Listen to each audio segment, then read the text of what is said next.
down. You do that, Captain, and I will place you under arrest.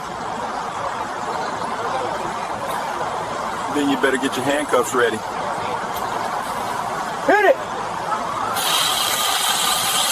It was a mistake that would go down in the city's history. A police officer, in a fleeting moment of catastrophic misjudgment, handcuffed a 39-year-old African-American fire captain at an active emergency scene. The community was outraged. The fire department was in shock. And now, the city's budget is $24.5 million lighter. This is the incredible story of one officer's error and its monumental cost. The sun was relentless, a white-hot anvil in the August sky, beating down on the concrete expanse of the I-95 overpass. The heat shimmered in waves off the asphalt, distorting the scene into something hellish and surreal. Below, the steady drone of northbound traffic continued, oblivious to the tableau of chaos frozen 100 feet above. For Captain Marcus Thorne of the Oak Haven Fire Department, the heat was just another adversary in a complex, deadly equation. He stood on the edge of the precipice, not one of rock and earth, but of twisted steel and shattered glass. The accident was a concertina of violence. A fully loaded gravel truck had blown a tire, jackknifed, and slammed into the central reservation, creating an instant wall of metal.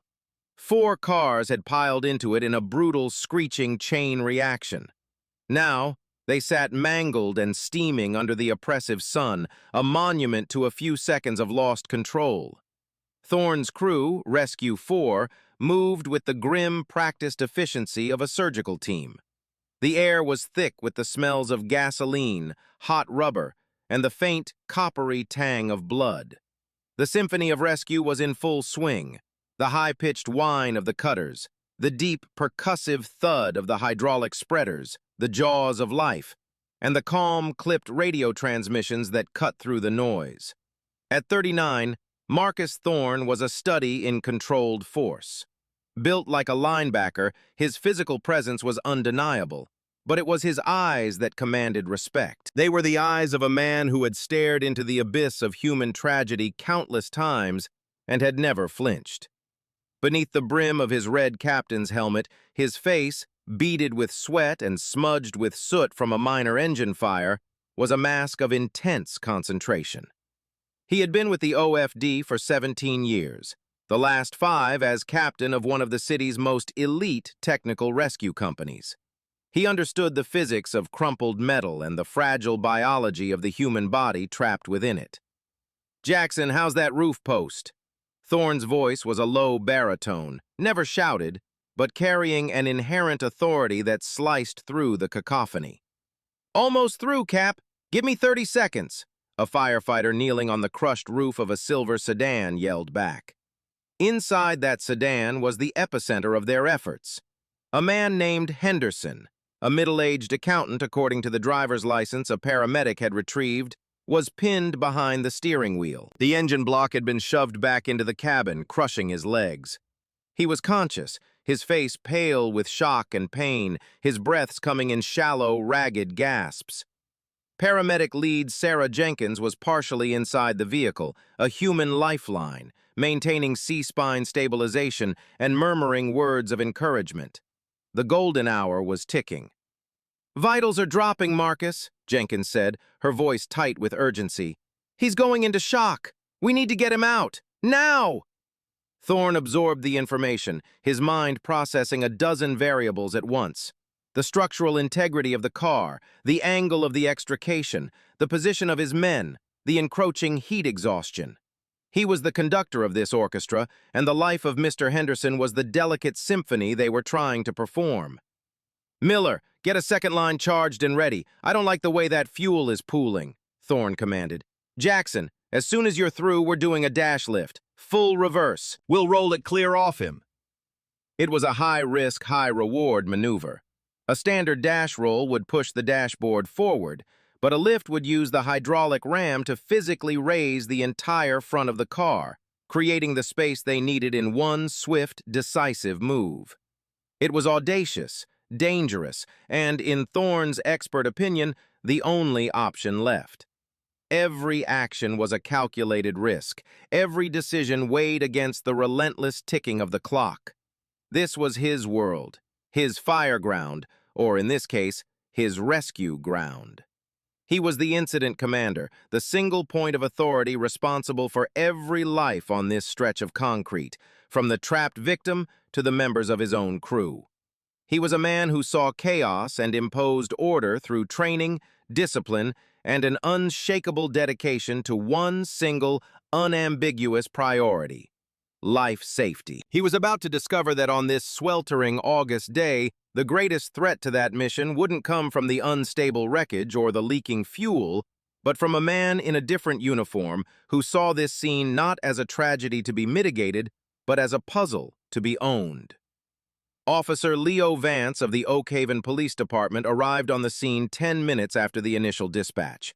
He parked his cruiser a calculated 50 yards back, creating a sterile zone for his own operations. At 32, Vance was 5 years into his career and carried himself with the unshakable confidence of a man who believed he was destined for a detective's shield.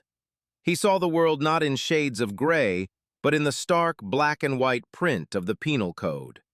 To him, every incident was a potential crime scene, every person a potential suspect or witness, and every detail a potential piece of evidence. He had a sharp, angular face, a military-style haircut that was always perfect, and a gaze that seemed to constantly be scanning, assessing, and judging.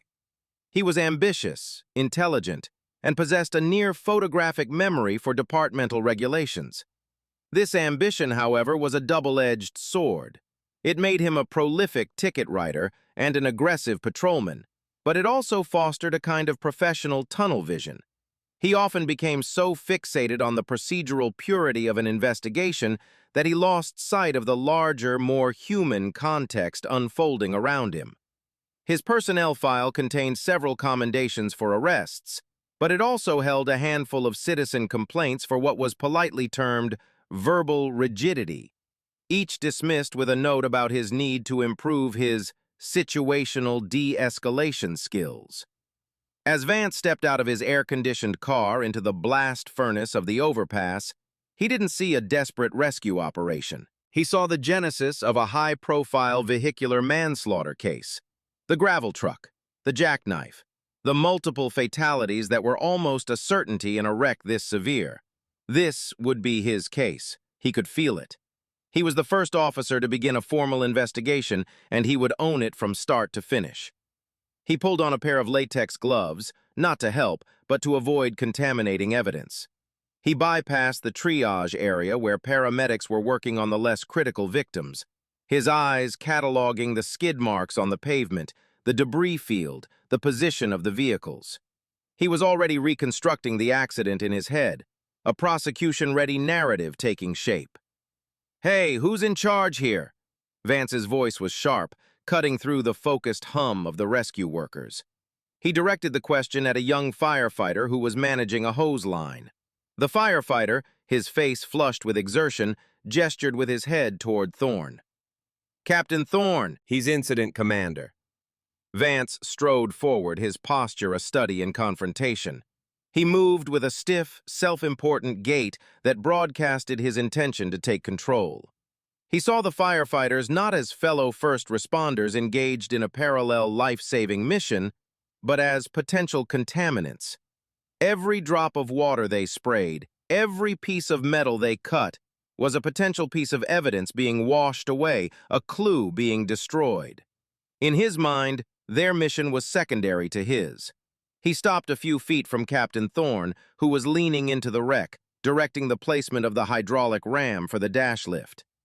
"I'm Officer Vance," he announced, not waiting for Thorne to acknowledge him. "I'm taking control of this scene. This is now a criminal investigation. I need you to stop what you're doing." Thorne turned slowly, his mind momentarily pulled from the complex geometry of the extrication.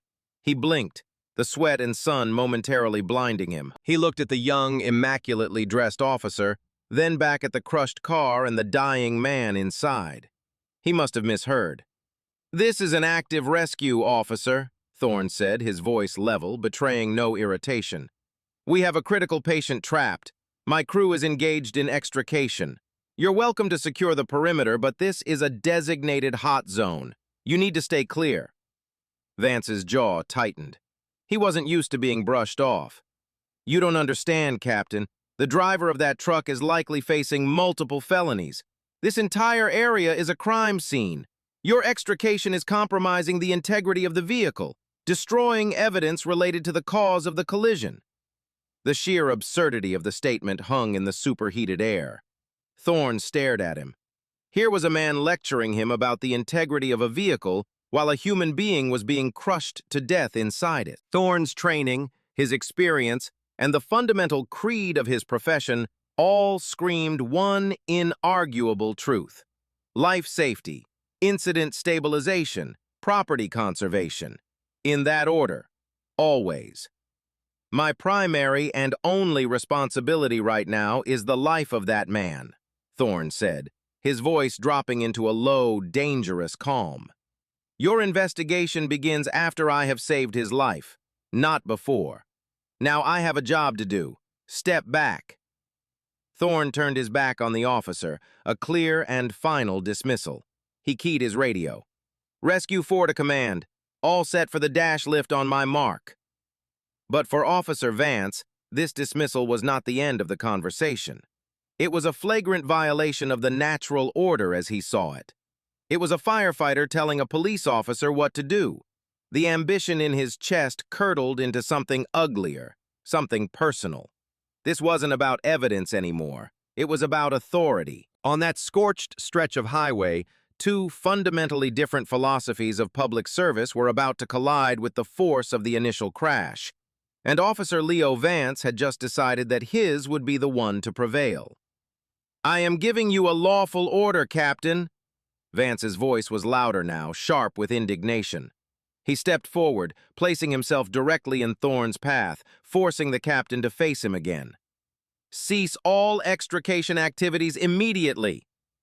The world seemed to narrow to the space between the two men.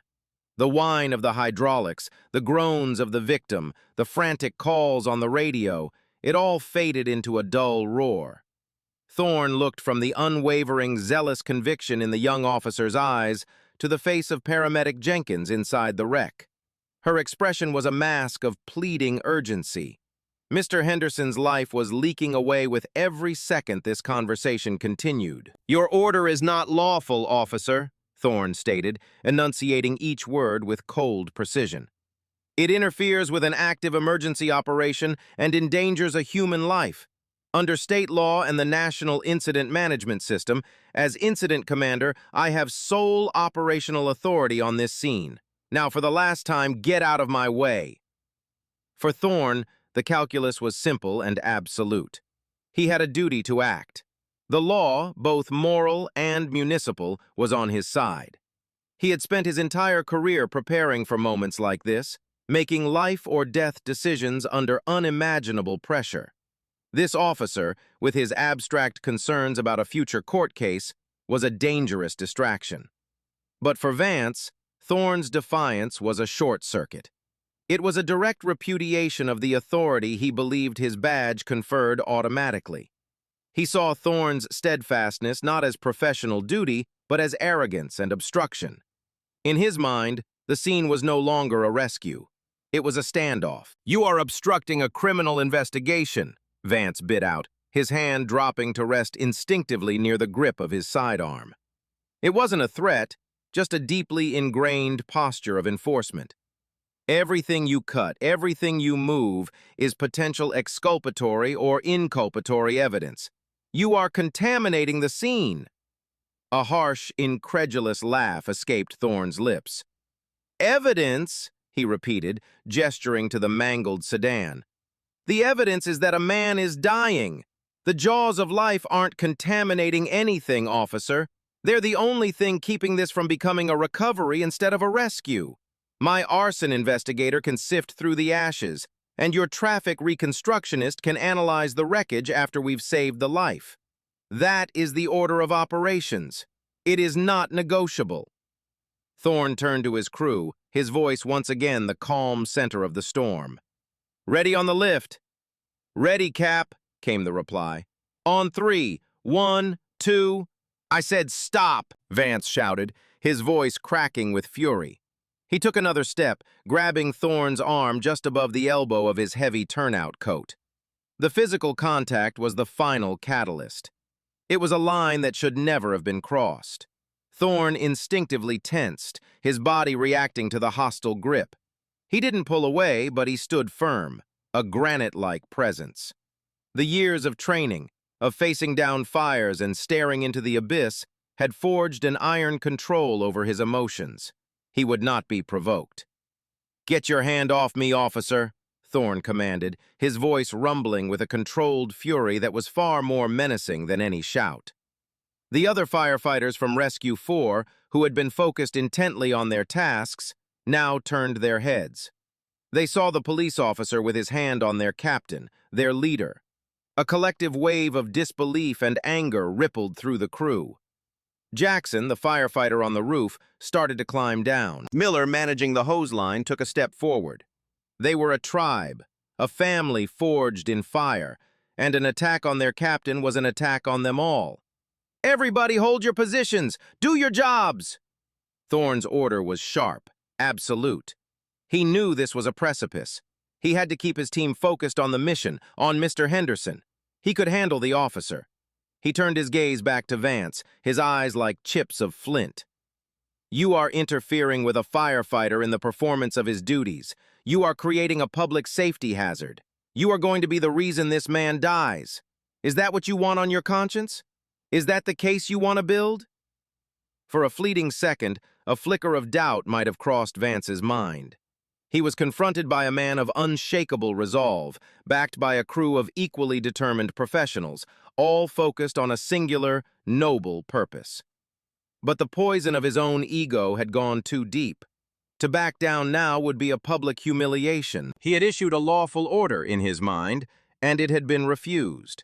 The situation had passed the point of no return. The rigid text of the penal code was the only gospel he knew, and it demanded compliance. The chasm between their two worlds was no longer bridgeable. One man's duty was about to be criminalized by another man's pride. The fundamental disconnect between the two men was not just a matter of personality, it was a collision of professional philosophies, forged in entirely different crucibles of public service. Mark Thorne's world was dynamic, fluid, and hostile. He fought against physics and chemistry, against time and failing biology. In his reality, hesitation was the currency of tragedy. You acted, you moved, you adapted. The hierarchy of command was sacred because it was the only thing that could impose order on an inherently chaotic environment. All right on a rescue scene wasn't a right. It was a burden, earned through years of training, countless hours of study, and the scars left by the calls that went wrong. It was a trust placed in you by your crew and the public you served, a trust that you would always, without fail, choose life. His 17 years with the OFD were a testament to this creed. His file was filled with commendations for valor, for pulling an unconscious woman from a smoke-filled apartment, for rappelling down a ravine to stabilize a hiker with a compound fracture, for holding up a collapsing section of a trench long enough for his crew to pull a trapped city worker to safety. He was a respected instructor at the Fire Academy, where he drilled into probies the catechism he lived by: life safety, incident stabilization, property conservation. He saw the world as a series of problems to be solved under extreme pressure, and he trusted his training, his experience, and his team to solve them. Officer Leo Vance's world, in contrast, was static and procedural. He fought against human deceit and the violation of established rules.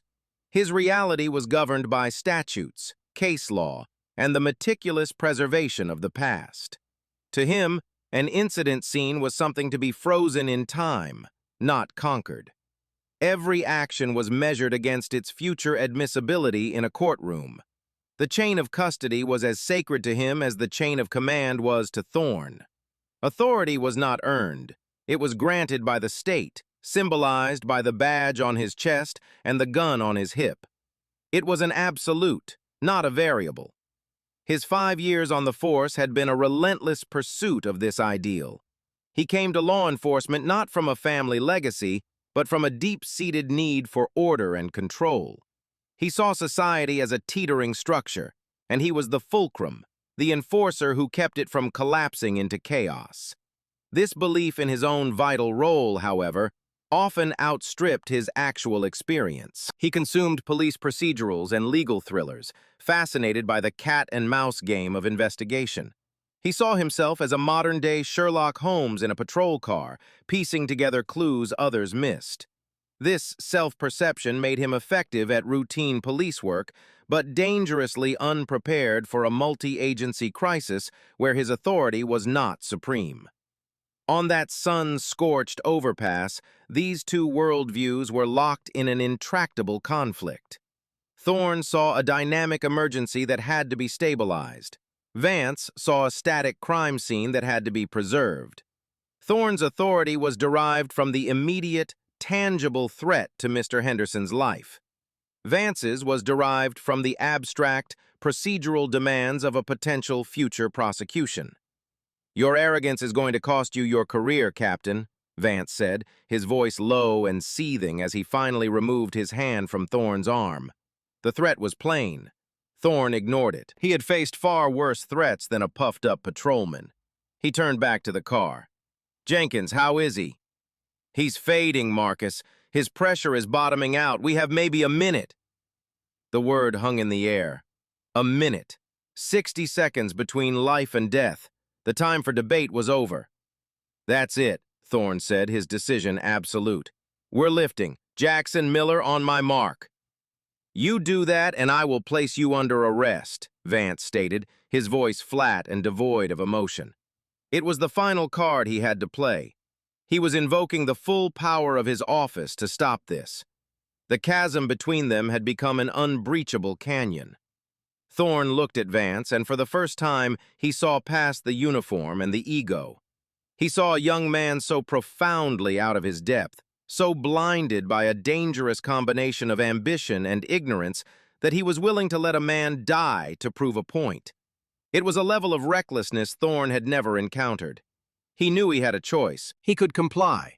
He could stand down, order his men to stop, and let Mr. Henderson die on the altar of Officer Vance's investigation. It would be the safe choice for his career, the path of least resistance. Or he could uphold his oath. He could do the job he was sworn to do and save the life he was duty-bound to protect, and face whatever consequences came. It wasn't a choice at all. Thorne met the officer's glare, his own eyes burning with the cold fire of righteous certainty. "Then you'd better get your handcuffs ready."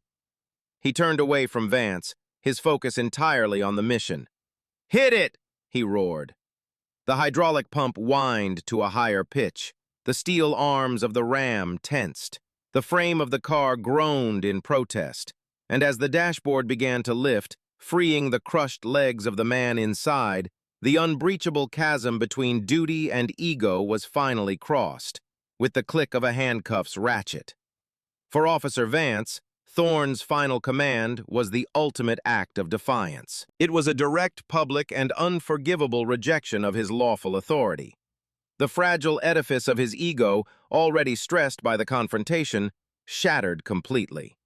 The calm, procedural cop vanished, replaced by the raw, blunt instrument of enforcement.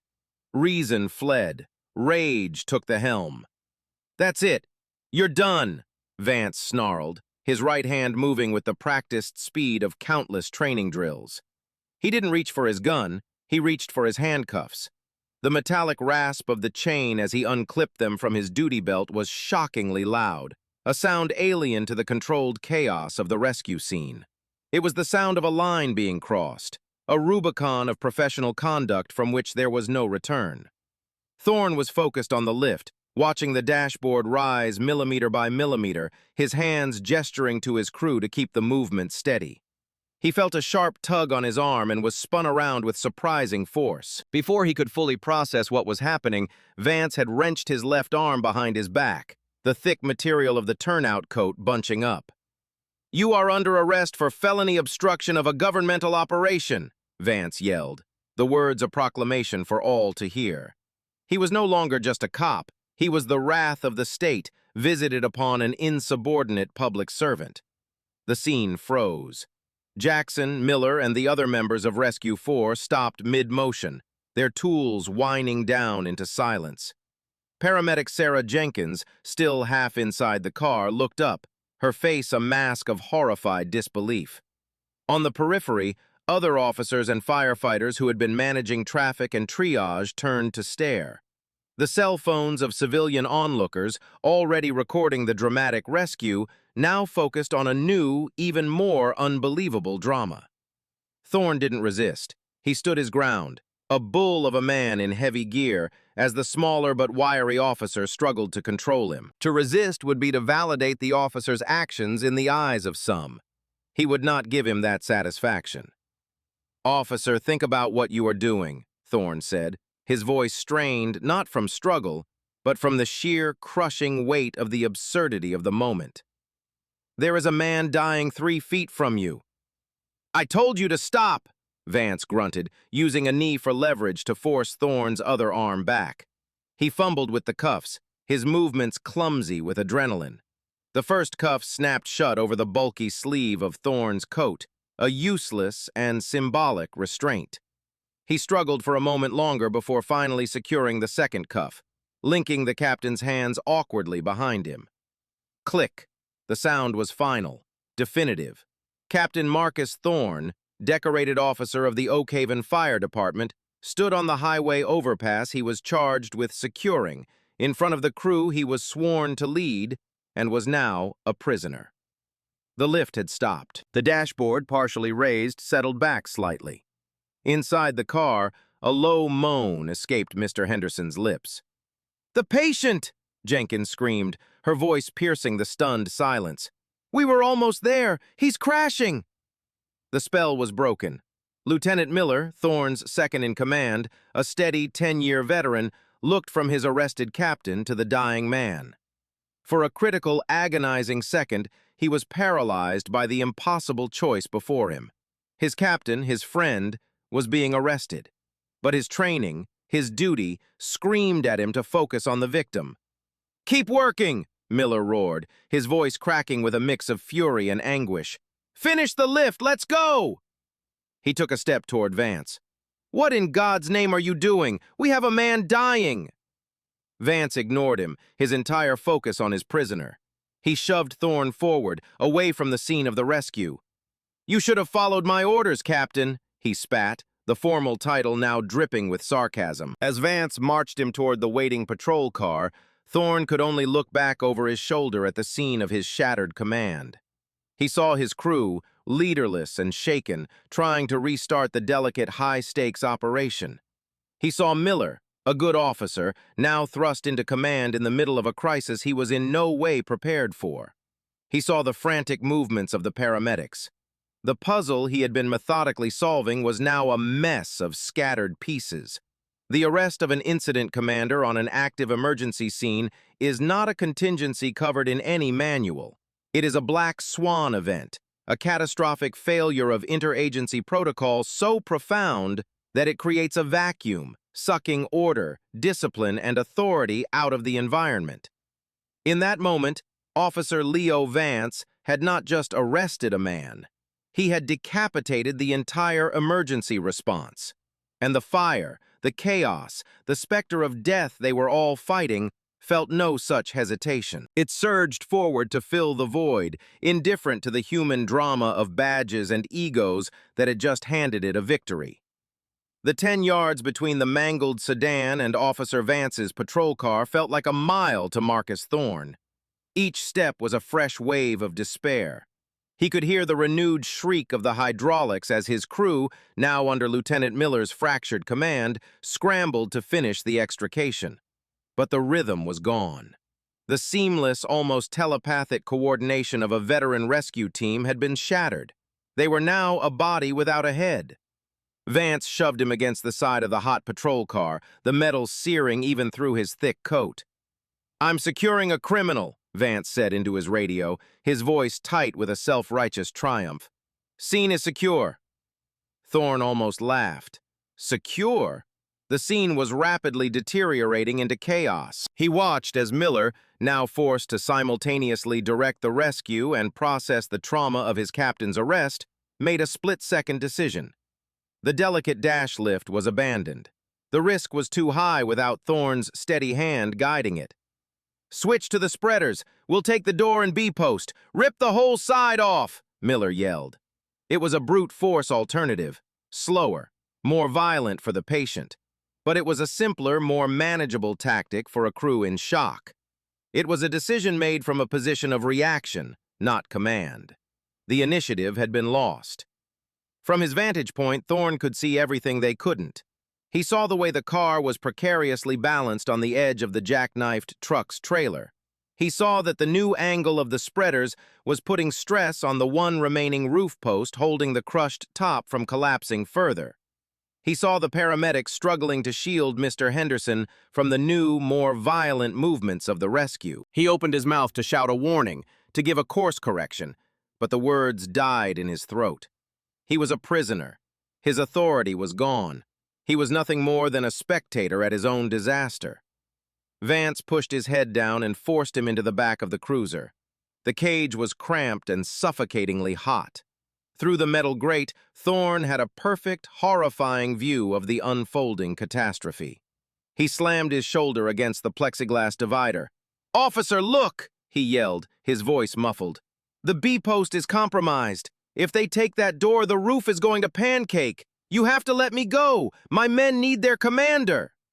Vance glanced in the rearview mirror, his expression unreadable. He saw the struggling firefighters, but his mind had already framed the narrative. This wasn't his fault. This was the consequence of Thorne's insubordination. He had created this mess by refusing a lawful order. Vance keyed his mic again, his voice now a model of bureaucratic calm. "Dispatch requesting a supervisor to my location. I have one in custody. Scene is active." It was the understatement of the century. As if on cue, a loud, percussive bang echoed across the overpass. The B-post had failed. The roof of the sedan, no longer supported, dropped a critical 6 inches with a sickening crunch of metal. A scream came from inside the car, not from Mr. Henderson, but from Sarah Jenkins. "My arm! The roof! It pinned my arm!" The rescue had just become an order of magnitude more complex. They now had 2 victims. A firefighter, a brother-in-arms, was now trapped. A new wave of desperate, frantic energy washed over the crew. The extrication of Mr. Henderson was now on hold as they frantically worked to free their trapped paramedic. The golden hour had slammed shut. In the back of the car, Thorne slammed his fist against the window, a guttural roar of pure, helpless rage erupting from his chest. This was it, the ultimate nightmare. His crew was in danger. A fellow first responder was injured. A civilian's life was slipping away. And it was all because this one officer, in a fit of pique, had decided his authority was more important than their lives. He watched as a mutual aid engine company from a neighboring district arrived, its siren wailing. A new captain, a man Thorne knew and respected, jumped from the cab, his face a picture of confusion. He would have expected to report directly to Thorne. Instead, he found a fractured command structure, a crew in disarray, and a rescue that had now turned into a desperate struggle to prevent multiple deaths. The carefully established safety zones were compromised. Firefighters were now working in unstable areas, their focus on their trapped colleague overriding their normal safety protocols. Thorne could diagnose every problem. He could see the tactical adjustments that needed to be made. He saw that they needed to re-stabilize the vehicle before attempting to lift the roof. He saw that they were losing precious time. He saw his team, his men, working their hearts out but losing the battle, their efforts crippled by the catastrophic failure in leadership that had been imposed upon them. He wasn't just under arrest. He was in a commander's hell, forced to watch his soldiers fight a losing battle, completely powerless to help them. The fire of his rage cooled into a hard, dense core of ice. This was no longer just about a wrongful arrest. This was about a crime, and Officer Leo Vance was the perpetrator. The drive from the overpass to the Oak Haven Police Department's central precinct took 12 minutes. It was the longest 12 minutes of Marcus Thorne's life. Thorne sat wedged in the back seat, the back of the back seat, the back of the back of the back seat, the back of the back of the back of the back seat, the back of the back of the back of the back of the back seat, the back of the back of the back of the back of the back of the back seat, the back of the back of the back of the back of the back of the back of the back seat, the back of the back of the back of the back of the back of the back of the back of the back seat, the back of the back of the back of the back of the back of the back of the back of the back of the back seat, the back of the back of the back of the back of the back of the back of the back of the back of the back of the back seat, the back of the back of the back of the back of the back of the back of the back of the back of the back of the back seat, the back of the back of the back of the back of the back of the back of the back of the back of the back of the back of the back seat, the back of the back of the back of the back of the back of the back of the back of the back of the back of the back of the back seat, the back of the back of the back of the back of the back of the back of the back of the back of the back of the back of the back of the back seat, the back of the back of the back of the back of the back of the back of the back of the back of the back of the back of the back of the back of the back seat, the back of the back of the back of the back of the back of the back of the back of the back of the back of the back of the back of the back of the back of the back seat, the back of the back of the back of the back of the back of the back of the back of the back of the back of the back of the back of the back of the back of the back of the back seat, the back of the back of the back of the back of the back of the back of the back of the back of the back of the back of the back of the back of the back of the back of the back of the back seat, the back of the back of the back of the back of the back of the back of the back of the back of the back of the back of the back of the back of the back of the back of the back of the back of the back seat, the back of the back of the back of the back of the back of the back of the back of the back of the back of the back of the back of the back of the back of the back of the back of the back of the back seat, the back of the back. Thorne sat wedged in the back, the handcuffs biting into the thick material of his coat, the adrenaline of the rescue being replaced by a slow, burning rage. He stared at the back of Officer Vance's head. The young man was a knot of coiled tension, his knuckles white on the steering wheel. He drove with jerky, aggressive movements, as if the car itself were an extension of his agitation. Not once did he look in the rearview mirror or attempt to speak. He was locked in his own world, a world where he was the hero who had brought a rogue public servant to heel. Thorne used the time to bring his breathing under control, the same rhythmic, calming technique he used in a smoke-filled room with his air tank alarm ringing. Panic was useless. Anger was a luxury he couldn't afford. He needed to think. He ran the events through his mind, replaying the conversation, the orders given and refused. Had he been unclear? No. Had he been unprofessional? No. He had stated his duty, his legal authority as incident commander, and the immediate life safety risks. Vance's actions weren't a misunderstanding. They were a willful, dangerous, and criminally negligent overreach of authority. Thorne wasn't just a victim here. He was the primary witness to a crime committed by the man driving the car. The rage was still there, but it was no longer a hot, explosive thing. It was changing, transmuting into something cold, hard, and sharp. It was becoming fuel. He began to catalog the details, burning them into his memory for the battle to come. The exact words Vance used, the precise moment he put his hand on him, the other firefighters who witnessed the event, the cell phones of the onlookers, the crucial fact that Vance had marched him away from the scene before the B-post collapsed and Jenkins was injured, a direct, causal link between the arrest and the subsequent injury. He was no longer just a fire captain, he was building a case. As they pulled into the station's sally port, the sterile concrete environment was a jarring contrast to the heat and chaos of the overpass. The air conditioning hit him like a physical blow. Vance led him inside, the cuffs still tight on his wrists. The moment they entered the main bullpen, a large, open room humming with the low-grade chaos of a city police station, conversation stopped. Heads lifted from desks, a dozen pairs of eyes fixed on them. The sight was incongruous, a violation of the natural order. A police officer escorting a fire captain in full, soot-stained turnout gear, his hands cuffed behind his back. Firefighters and cops in Oak Haven had a relationship built on a foundation of mutual respect. It was a classic rivalry, full of jokes about cops and donuts or firefighters and their recliners. But it vanished in the face of a true emergency. On the street, they were brothers and sisters in a shared, often horrific line of work. This was a public disavowal of that unspoken pact. A stout, gray-haired desk sergeant named Connolly looked up over his reading glasses, his pen freezing mid-sentence. He'd been on the job for 30 years and had seen everything, or so he thought. He knew Captain Thorne. He'd worked dozens of calls with him over the years. Horrific car wrecks, domestic disputes, medical emergencies. He knew Thorne as a calm, competent professional, the last person on earth you'd expect to see in handcuffs. "Vance, what in the name of God is this?" Connolly asked, his voice a low rumble of disbelief. "Arrested him for felony obstruction, Sarge," Vance announced, his voice a little too loud, a tremor of defensive pride in it. He nudged Thorne toward the booking desk.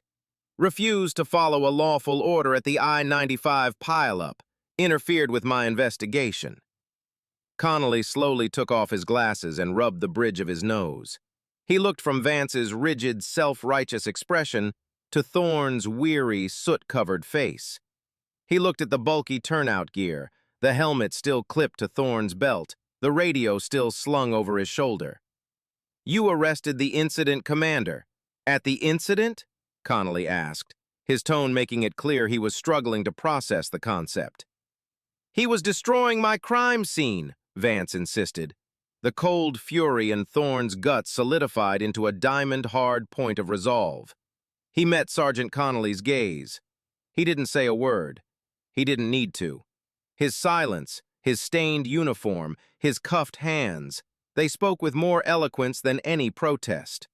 They told a story of duty betrayed and authority abused. Looking at the scene before him, the veteran sergeant knew with a sinking feeling in his gut that this wasn't the end of a police matter.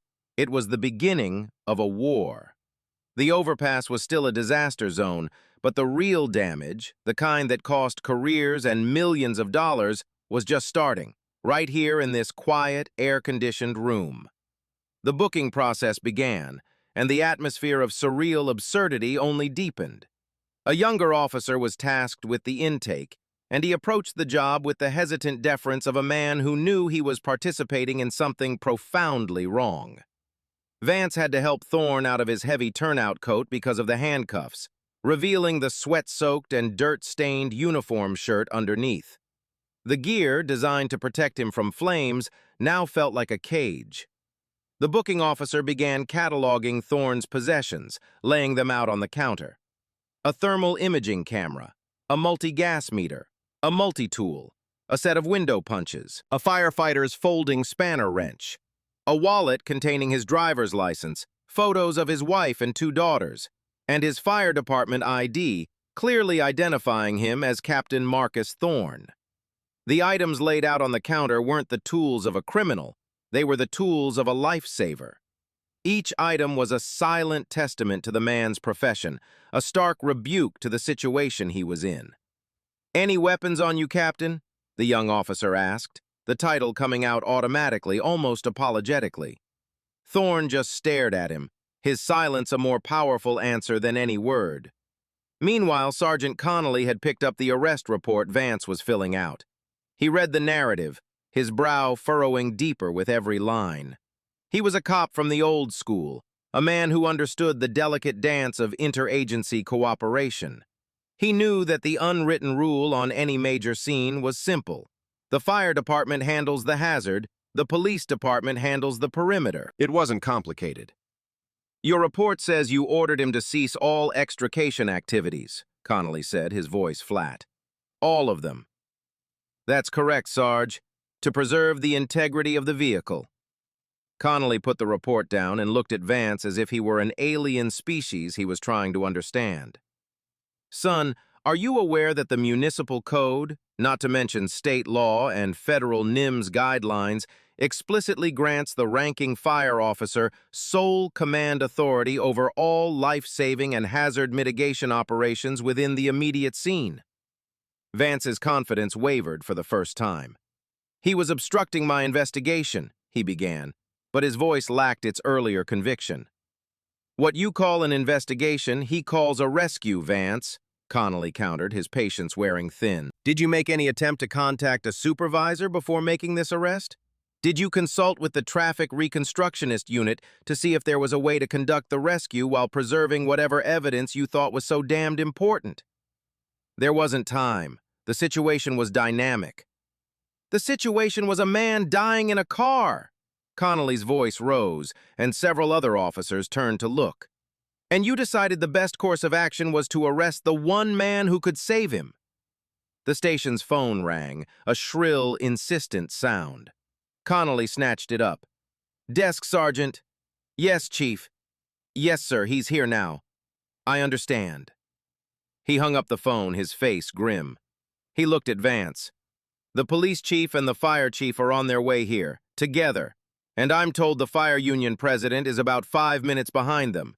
You, Officer Vance, are to go to the watch commander's office and wait there.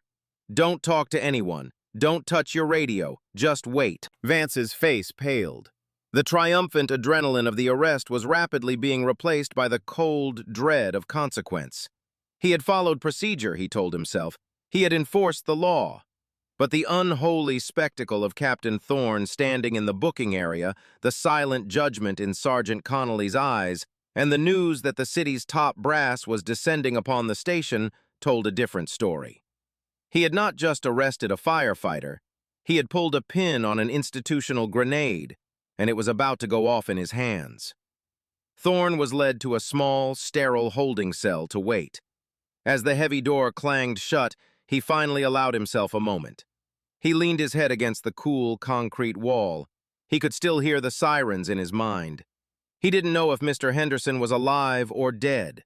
He didn't know if Sarah Jenkins was seriously injured. The only thing he knew for sure was that the battle wasn't over. It had just moved to a new, unfamiliar fireground made of concrete and steel bars.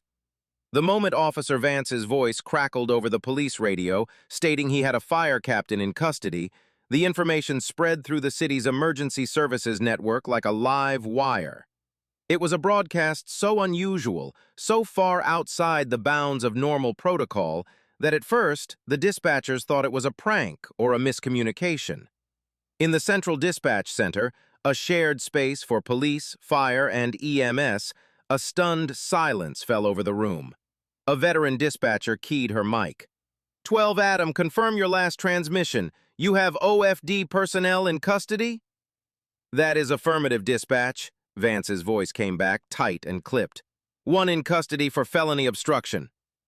The transmission was immediately flagged with the highest priority code and escalated. A supervisor instantly patched the audio to the cell phones of the on-duty police watch commander, the fire battalion chief, and the EMS shift supervisor. The city's emergency response nervous system had just been jolted with an unprecedented piece of information, and it began to react instantly. At the fire scene, the chaos was multiplying. Lieutenant Miller, in between trying to direct the extrication of his own paramedic, had managed to get on his radio to his battalion chief, a grizzled veteran named O'Connell, who was en route. Miller's transmission was a strained, almost breathless summary of the impossible situation. Chief, be advised, command has been compromised. Captain Thorne has been taken into custody by Oak Haven PD. I've assumed command. We have a firefighter injury and the primary victim is still trapped. Situation is critical. Battalion Chief O'Connell, a man who had seen buildings collapse and planes fall out of the sky, nearly drove his SUV off the road. Repeat that, Miller. Say again your last transmission. Sir, PD has arrested the captain, on scene, for obstruction. Within minutes, the news reached the highest levels of both departments.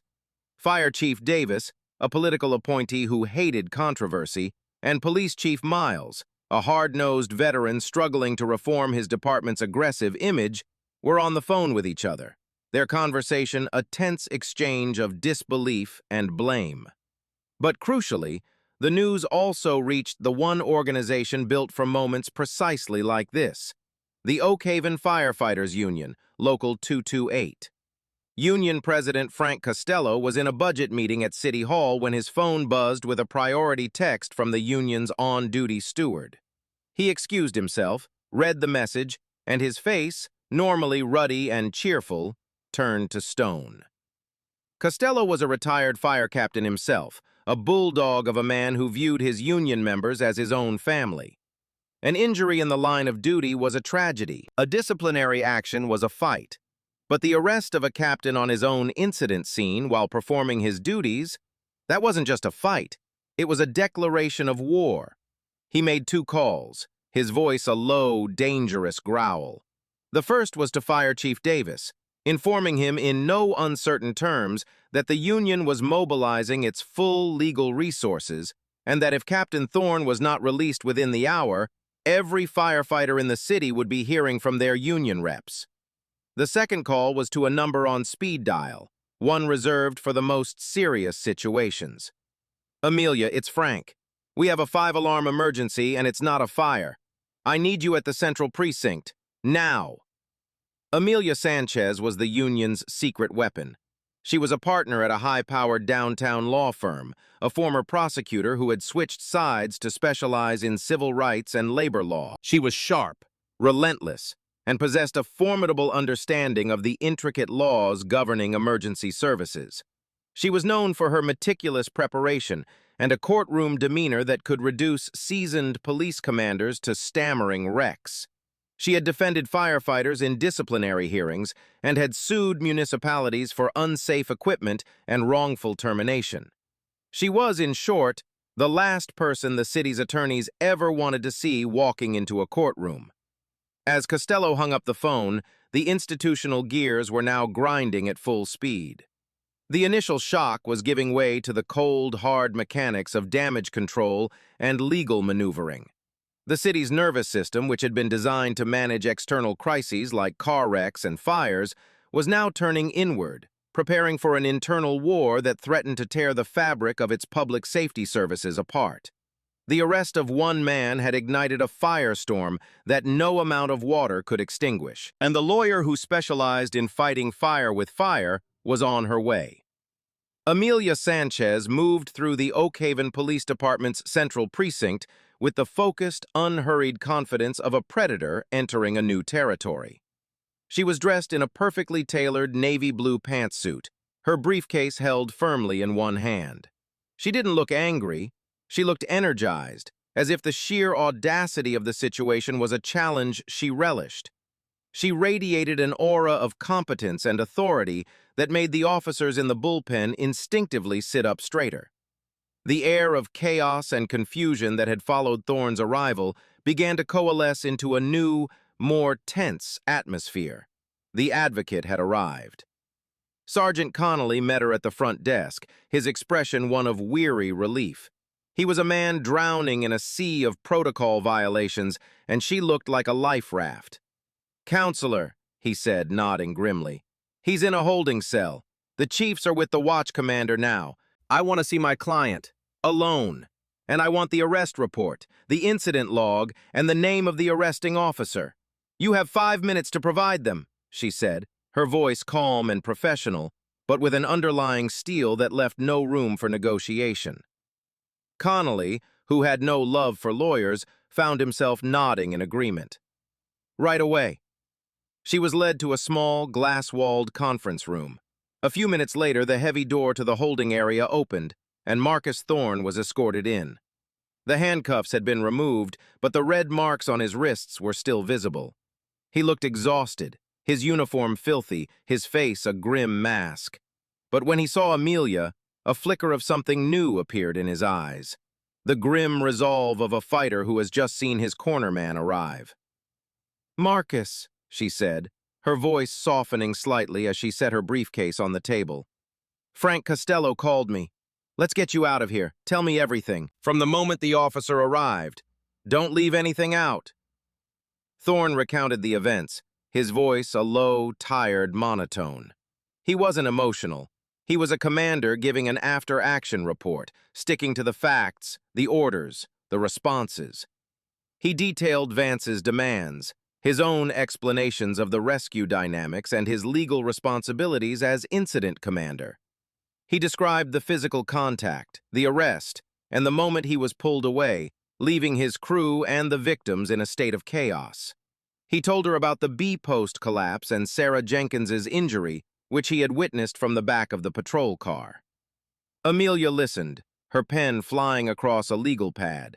She asked clarifying questions, sharp and precise. Did he ever identify what specific crime he was investigating, other than a vague assertion of a potential felony?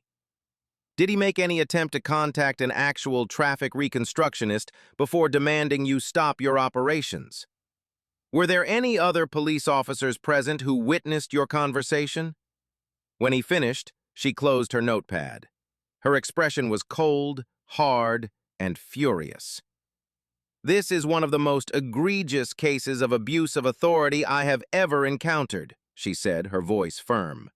His order to cease life-saving operations was patently unlawful. Therefore, your refusal to obey it cannot constitute obstruction. The arrest is invalid on its face. It's a false arrest, a kidnapping under the color of law. And the fact that his actions directly led to the injury of a paramedic and the delay in rescuing a civilian elevates this from a simple civil rights violation to gross criminal negligence. She stood up. Wait here. This won't take long. She walked out of the conference room and straight to the watch commander's office, where Police Chief Miles and Fire Chief Davis were in the middle of a heated, finger-pointing argument. Vance's immediate supervisor, a sergeant who had arrived on scene after the fact, stood by looking shell-shocked. Amelia didn't knock.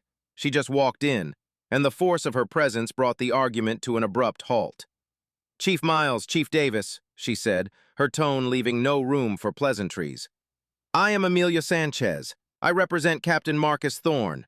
I have reviewed the preliminary facts, and it is my legal opinion that your officer, Leo Vance, has committed a Class C felony by unlawfully interfering with an emergency responder, in addition to the tort of false arrest and the potential for a federal civil rights lawsuit that will cost this city millions of dollars. We'll release him now, or the first call, I will release him now, or the first call I make will be to a federal judge to file an emergency writ of habeas corpus.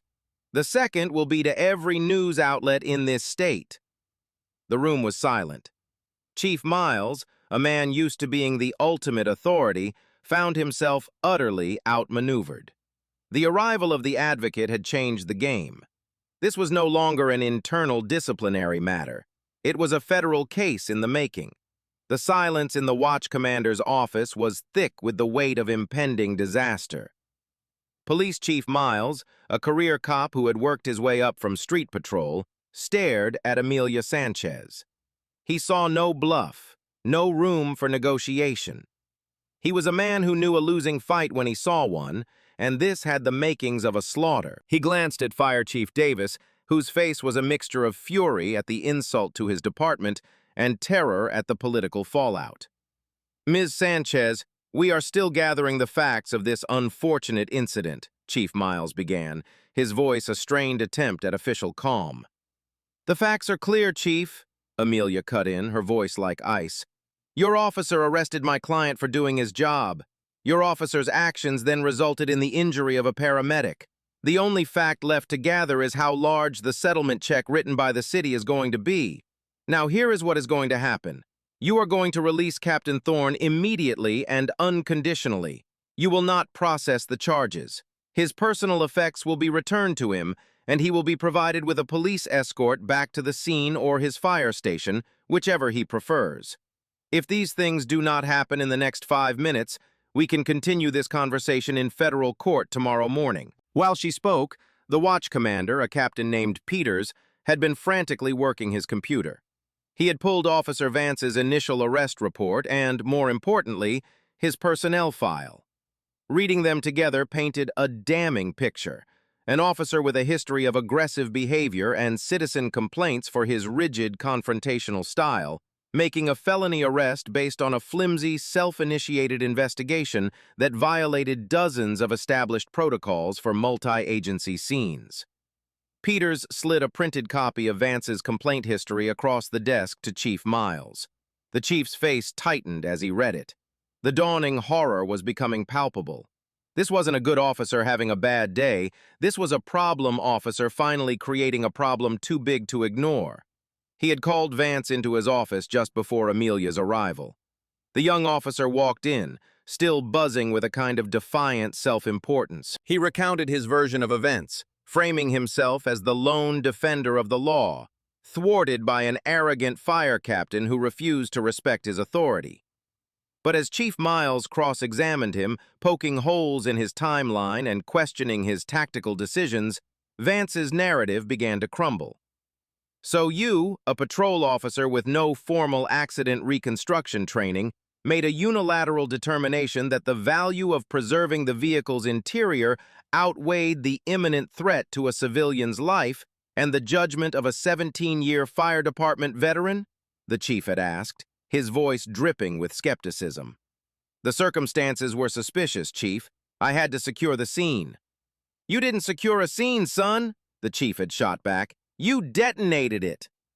Now, facing the cold, hard reality presented by Amelia Sanchez, Chief Miles knew he had only one move. He looked at Captain Peters. Release Captain Thorne. Return his property. Uncuff him and bring him to my office. Now. Then he turned back to Amelia. He will be released, Counselor. We can discuss the other matters at a later date. The battle for the precinct was over. But as Marcus Thorne was being escorted out of the holding cell, the institutional battle was just beginning. In the briefing room down the hall, Officer Leo Vance sat alone, the adrenaline gone, replaced by a growing knot of fear in his stomach. He had followed the book, he told himself. He had asserted his authority. He had done what he was trained to do. But he had never learned the crucial difference between authority and respect, between enforcing the law and upholding justice. He had never understood that on an emergency scene, there is only one authority that truly matters, the relentless, unforgiving authority of time. He had challenged it, and he had lost. Now the bill was coming due, and the entire city was about to find out how high the price would be. The horror was no longer just dawning, it had fully arrived. 30 minutes after Amelia Sanchez had walked into the station, Captain Marcus Thorne walked out. He was a free man, the absurd charges already evaporating into the ether of bureaucratic damage control. His turnout gear was in a clear plastic bag in his hand. The setting sun cast long shadows across the parking lot, and the oppressive heat of the day had finally begun to break. But Thorne felt no relief. The freedom tasted of ash. Frank Costello was waiting for him, leaning against a car, his arms crossed over his barrel chest. "You okay, Marcus?" he asked, his voice gruff with concern. "I'm fine, Frank," Thorne said, his voice flat. But he wasn't. A line had been crossed that he could never uncross. He had been publicly humiliated, his authority undermined, his crew endangered, and a civilian's life and a paramedic's health put in jeopardy, all because of the fragile ego of one police officer. He looked back at the police station, a bland brick building that now seemed to represent a profoundly broken system. He had been debriefed by Chief Davis and an apologetic Chief Miles. He learned that Sarah Jenkins had suffered a broken wrist and severe crush injuries to her forearm, but would make a full recovery. The news about Mr. Henderson was more grim. By the time they finally extricated him, he had been trapped for an additional 25 minutes after the arrest. He had gone into cardiac arrest on the way to the hospital and was currently in critical condition in the ICU. He was alive, but barely. Every one of those 25 minutes was a direct result of Vance's actions. Amelia walked up beside them, her phone already pressed to her ear. "We're clear," she said to Thorne. Then she turned her attention back to her call. "Yes, that's confirmed. The preliminary report from the state police reconstructionist is already in. The gravel truck had a catastrophic front tire blowout. There's no evidence of excessive speed, intoxication, or mechanical failure. It was a tragic, unavoidable accident. Vance's felony investigation was a complete fantasy." She ended the call and looked at Thorne, her expression grim. They wanted to avoid a scene, but they've just handed us the foundation for a lawsuit that will redefine interagency policy in this state. The city's legal department, a risk-averse entity by nature, knew they were in an untenable position. Their first move was a classic gambit of damage control. Try to make it go away quickly and quietly. Less than a week after the incident, Amelia received a call from Richard Thorne, the lead counsel for the city, no relation to Marcus. Thorne was a polished veteran litigator who specialized in making problems like this disappear. "Amelia, a pleasure as always," he began, his voice smooth and conciliatory. "I've reviewed the file regarding the incident with Captain Thorne. It's an unfortunate situation. A clear case of two dedicated public servants having a professional disagreement under stressful circumstances." Amelia wasn't biting. "A professional disagreement, Richard? One of those public servants ended up in handcuffs for doing his job, while the other one's incompetence led to a paramedic being injured and a civilian nearly dying. I'd call that something a little more serious." Of course, Thorne said. "Look, the city values its relationship with its first responders. We want to make this right. To avoid the time and expense of protracted litigation, the city is prepared to offer Captain Thorne a settlement. Let's say $75,000 for his trouble. We'll also issue a formal apology from the police department and ensure Officer Vance receives remedial training." Amelia was silent for a moment, letting the insult of the offer hang in the air. $75,000. It was nuisance value, a go-away number. It was an offer that completely failed to grasp the magnitude of what was at stake. "Richard," she said, her voice dangerously calm, "let me be clear. We are not interested in trouble money. We are not interested in a token apology that will be forgotten by the next news cycle. We are interested in justice and systemic change. That offer is not only insulting to Captain Thorne, it's insulting to every firefighter who has ever had their judgment questioned by an overzealous cop on a scene. The answer is no." When she relayed the city's offer to Thorne and Costello at the Union Hall, the reaction was exactly what she expected. Thorne just shook his head in disgust. Costello laughed out loud. "$75 grand?" Costello scoffed. "That wouldn't even cover Sarah's medical bills if she wasn't insured. They think we're idiots." "No," Amelia corrected. "They think we can be bought off cheaply. They're testing us. They want to see if this is about money or about principle." Thorne leaned forward, his expression resolute. "I didn't go through that humiliation for pocket change. This is about making sure this never happens again. I don't care if it takes 5 years. I want the policy changed. I want every cop in this city trained, retrained, and trained again that an incident commander's word is law on a hazard scene. Period." Amelia smiled. It was the answer she knew she would get. "That's what I told them," she said. "So we prepare for war. We're filing a federal lawsuit by the end of the week. This isn't over. It's just beginning." The city's insulting offer had poured fuel on the fire, erasing any possibility of a quick resolution and solidifying their resolve. They weren't just fighting for a check. They were fighting for a cause. The discovery phase of a lawsuit is a slow, methodical process of trench warfare fought with paper and digital files. For 4 months, Amelia Sanchez's office relentlessly pursued every piece of information related to the incident on the I-95 overpass. They filed subpoenas for dispatch logs, police and fire radio recordings, training manuals, and internal affairs records. They requested the personnel files of every officer on the scene and the maintenance records for every piece of equipment used by Rescue 4. The city's attorneys, led by Richard Thorne, fought back at every turn. They filed motions to quash, claiming the requests were overly broad and burdensome. They claimed certain documents were protected by executive privilege. It was a classic legal strategy of delay and attrition, designed to wear down the plaintiff and bleed their resources dry. But Amelia, backed by the formidable financial and political power of the Firefighters Union, pushed through every obstruction. She was not a lawyer who was easily intimidated or worn down. She was a bulldog. The documents they did receive, often heavily redacted, began to paint a damning picture. The police department's own policies on interagency cooperation at emergency scenes were vague and contradictory, leaving far too much to an individual officer's discretion. Officer Vance's training records showed he had scored the minimum passing grade on the section covering the incident command system. His personnel file, once unsealed by court order, confirmed the handful of prior citizen complaints for aggressive conduct, each one ending with a meek suggestion for additional verbal communication training that was never followed up on.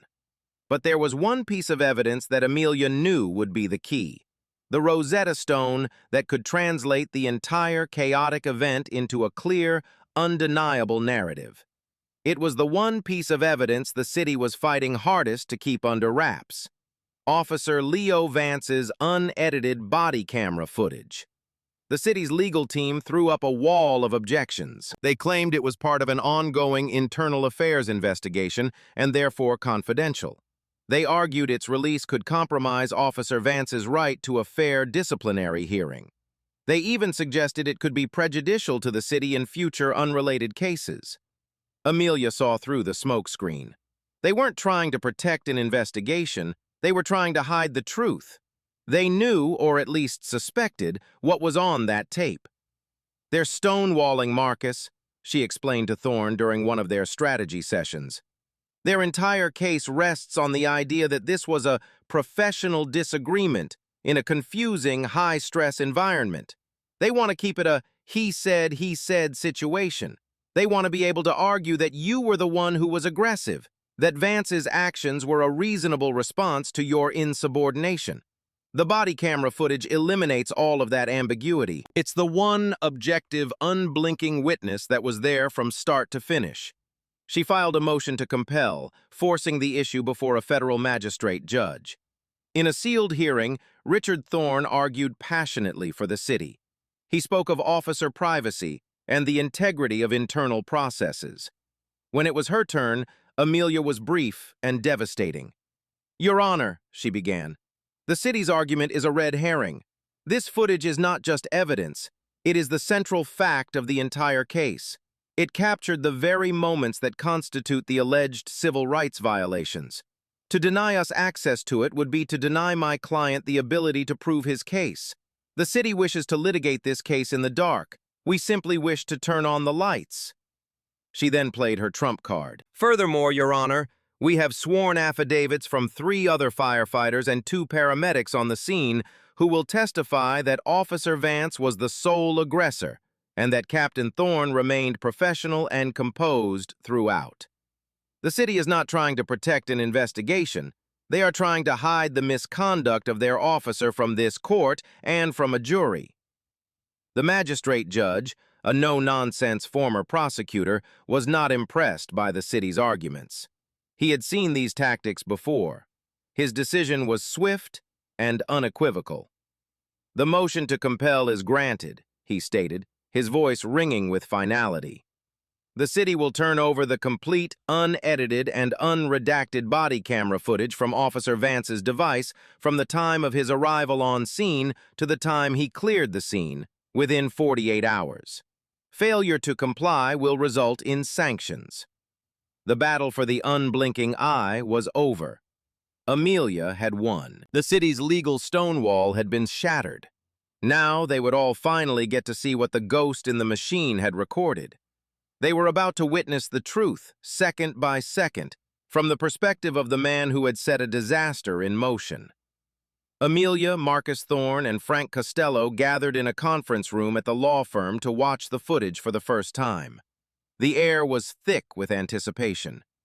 Amelia slotted the thumb drive provided by the city into her laptop and projected the video onto a large screen. The file opened. The screen filled with the perspective of someone sitting in a car, the sound of a police radio, and the hum of an engine filling the room. The footage began with Vance in his cruiser, arriving at the scene. The audio captured his breathing, heavy with a kind of predatory excitement. "Looks like a big one," he muttered to himself as he pulled on his gloves. "Jackknifed semi. This is going to be a mess. The camera's unblinking eye recorded everything from his perspective. It showed him striding past the triage area, his gaze sweeping over the wreckage with an unnerving intensity. He was a man on a mission, and that mission was not rescue. It was investigation. Then came the confrontation with Thorne. The camera captured every word, every nuance. It recorded Thorne's calm, professional demeanor, his clear and repeated explanations of the tactical situation, and his authority as incident commander. "This is an active rescue, officer. My primary and only responsibility right now is the life of that man." The words were clear, his tone firm but not aggressive. In stark contrast, the footage exposed Vance's escalating agitation. His voice grew louder, his interruptions more frequent. "I am giving you a lawful order, Captain. You are obstructing a criminal investigation." The camera's microphone perfectly captured the prosecutorial, almost theatrical tone he adopted. The most damning portion was the moment of the arrest. The camera showed Thorne turning his back to give the command to lift. It then jerked violently as Vance lunged forward to grab him. The audio was a chaotic mess of grunts and the rasp of the turnout coat. Then, the camera recorded Vance shouting, "You are under arrest for felony obstruction," followed moments later by the clear, undeniable command, "Stop resisting!" Frank Costello let out a sharp, angry breath. He wasn't even moving. He was just standing there. It was true. The visual evidence showed Thorne standing his ground, not pulling away, not fighting back. He was doing nothing that could remotely be construed as resistance. The audio of Vance yelling, "Stop resisting!" was a self-serving fiction, a statement made for the benefit of the recording, and the video proved it. But the final devastating blow was the aftermath. After placing Thorne in the car, Vance walked back toward the wreck, his body camera still running. He stood a few yards away, his hands on his hips, and he watched. The camera recorded the sudden sickening crunch as the B-post failed and the roof collapsed. It recorded Sarah Jenkins's scream. It recorded the frantic, panicked shouts of the firefighters. It recorded the entire desperate effort to free the now trapped paramedic.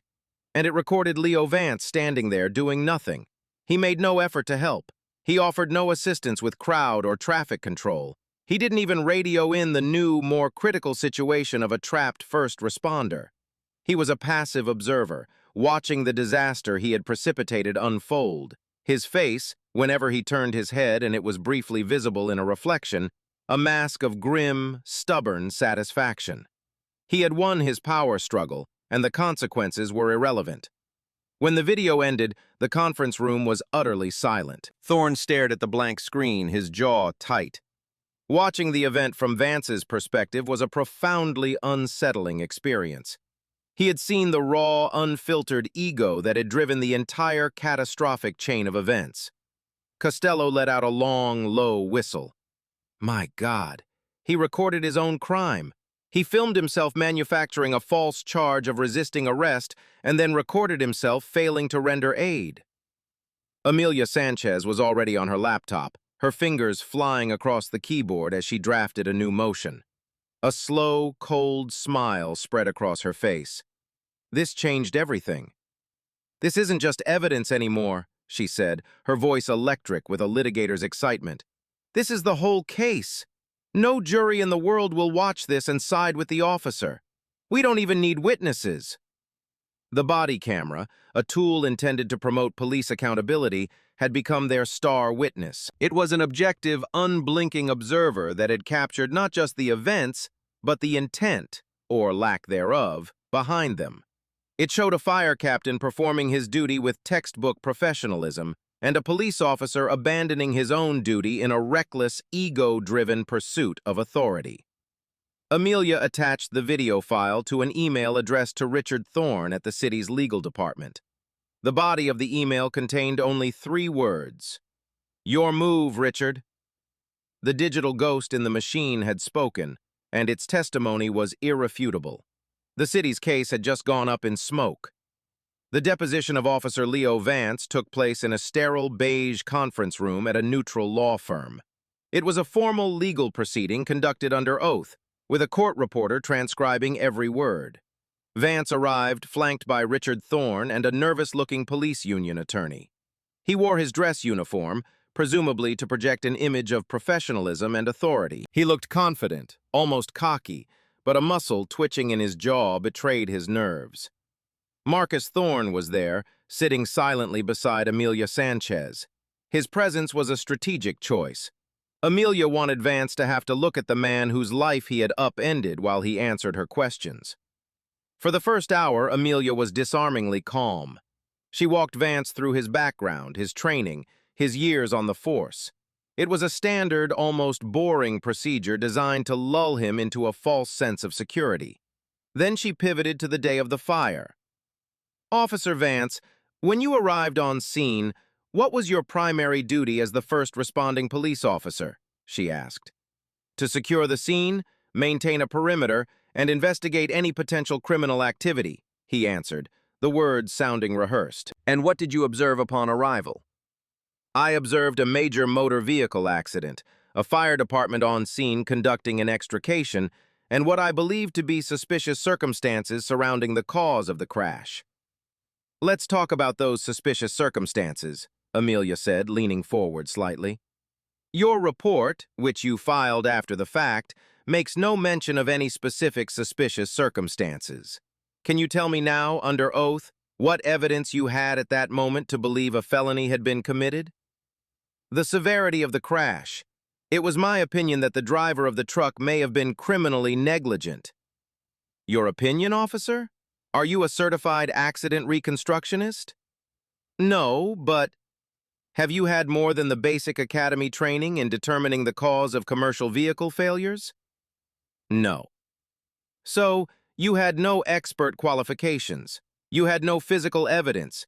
You had only a gut feeling. And based on this gut feeling, you decided it was appropriate to order the incident commander, a man with 17 years of experience in technical rescue, to abandon life-saving efforts. Is that correct?" Vance's confident demeanor began to fray. "He wasn't listening to me. He was arrogant. He dismissed my authority." Amelia's eyes narrowed. "So this wasn't about evidence, was it, officer? It was about Captain Thorne not showing you what you felt was the proper respect." "He was insubordinate!" Vance snapped, raising his voice. Richard Thorne put a calming hand on his arm, but the damage was done. The emotional truth had slipped out. Amelia let the outburst hang in the air for a moment before continuing. "You ordered him to cease all extrication activities, correct?" "Yes, to preserve the scene." "Were you aware that the victim, Mr. Henderson, was in critical condition and in danger of imminent death?" "I am not a paramedic." "No, but Captain Thorne and Paramedic Jenkins both informed you of the victim's critical state, did they not?" Vance shifted in his seat. "They might have said something to that effect." "And you chose to ignore them." It wasn't a question. It was a statement. Amelia stood up and walked to a large monitor at the end of the room. "Let's review a piece of evidence, shall we? Exhibit A, the footage from your own body camera." She played the video. The room was silent as they watched the entire confrontation play out. They watched Thorne's calm explanations. They watched Vance's escalating anger. They watched him yell, "Stop resisting!" at a stationary man. They watched him stand by idly as the roof collapsed on a paramedic. When it was over, Amelia turned back to Vance. His face was pale, ashen.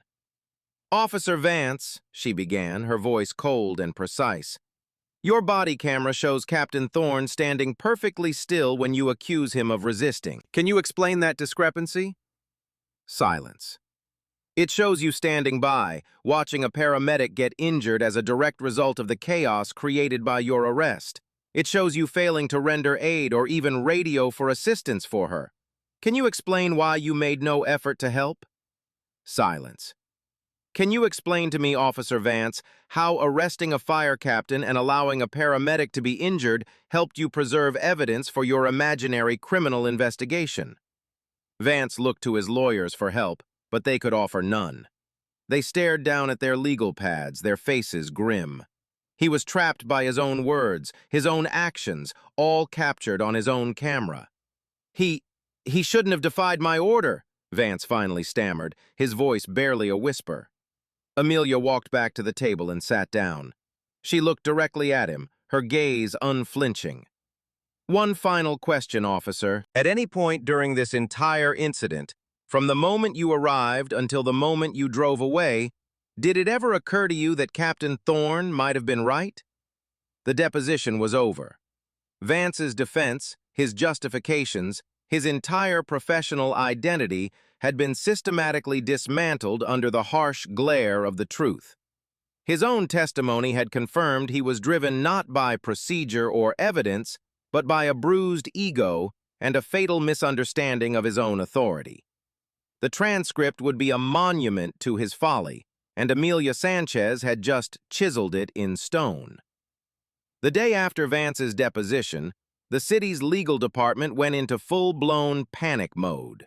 Richard Thorne had the transcript on his desk, and it read like a confession. It was a 7-hour record of an officer digging his own professional grave, one defensive, illogical, and self-incriminating answer at a time. Thorne knew that if a jury ever heard this testimony, or worse, saw the body camera footage in open court, the result would be a financial cataclysm for the city. The optics were indefensible, a calm, professional black fire captain being arrested by an arrogant, incompetent white cop who then stood by and watched as the situation spiraled into a disaster. Thorne called Amelia Sanchez. The smooth, confident tone was gone, replaced by one of weary pragmatism. "Amelia," he said, "I think it's time we discussed a realistic resolution to this case. The city is prepared to enter mediation." Mediation was the last stop before a full-blown trial. They met a month later in the stately, wood-paneled office of a retired federal judge. The city's team came armed with risk assessments and actuarial tables. Amelia came armed with the body camera footage on a laptop, Vance's deposition transcript in a thick binder, and Captain Marcus Thorne, dressed not in a suit, but in his immaculate Class A fire department dress uniform. His presence was a quiet, powerful statement. The city's new offer was dramatic. The city is prepared to offer Captain Thorne a settlement of $1 million, Thorne announced. Amelia didn't make a counteroffer. She simply stood up and played the body camera footage for the judge. She let the unblinking witness tell the story. When it was over, she placed the thick binder of Vance's deposition on the table with a heavy thud. "And this," she said, "is 7 hours of Officer Vance confirming under oath that his actions were motivated by ego, not evidence."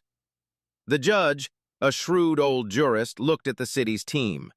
"Gentlemen," he said, his voice quiet but carrying immense weight, "you don't have a case. You have a catastrophe. I have seen the video. I have read the transcript. A jury will not see a miscommunication. They will see a hero being arrested by a bully. Your liability here is not in the single millions. It is well into the 8 figures. You need to settle this. Today." The negotiations went on for the rest of the afternoon. The city's number crept up. 5 million, 10, 15. But Amelia and Marcus Thorne had one condition that was non-negotiable and had nothing to do with money. "We want a mandatory top-to-bottom overhaul of the police department's training and policies regarding interaction with other first responders at emergency scenes," Amelia stated. "We want it drafted by a joint committee of fire and police command staff. We want it enshrined in the city code, and we want it court-enforced. Without that, there is no deal." Finally, as the sun began to set, the city capitulated completely. The final settlement was historic. The city of Oak Haven agreed to pay Captain Marcus Thorne $24.5 million. It was a number designed not just to compensate, but to send a shockwave through every municipality in the country. But for Thorne, the most important part was the second page of the agreement, the one that mandated change. A few weeks later, Dale Harding was unceremoniously fired. The internal affairs investigation, bolstered by the lawsuit's evidence, found him guilty of dereliction of duty, abuse of authority, and filing a false report. He left the station as a civilian, the authority he had so desperately craved gone in an instant. The court-ordered joint committee was formed, and Captain Thorne was asked to be a part of it. For months, they hammered out new protocols. The language was clear and unambiguous. It explicitly affirmed the fire department's incident commander as having supreme authority over all tactical operations within the established hot zone of any fire, rescue, or hazmat incident. It created a new, mandatory 40-hour joint training program for all new recruits and veteran officers. The new policy became unofficially known throughout the state as the Thorne Mandate. Out of the ashes of a disastrous conflict, a stronger, more integrated system of public safety was built. It was a painful, expensive, and necessary transformation. The price of principle had been high, but the victory was absolute, not just for Marcus Thorne, but for the fundamental idea that on an emergency scene, the mission of saving lives must always take precedence over the assertion of authority. The story of Marcus Thorne and Leo Vance is a stark reminder that conflict often arises not from malice, but from a profound failure of perspective. What drove Officer Vance was likely not a desire to see people hurt, but a dangerous cocktail of ambition, insecurity, and a cognitive bias known as professional tunnel vision. In his world, the most important thing was the criminal case he was building in his mind.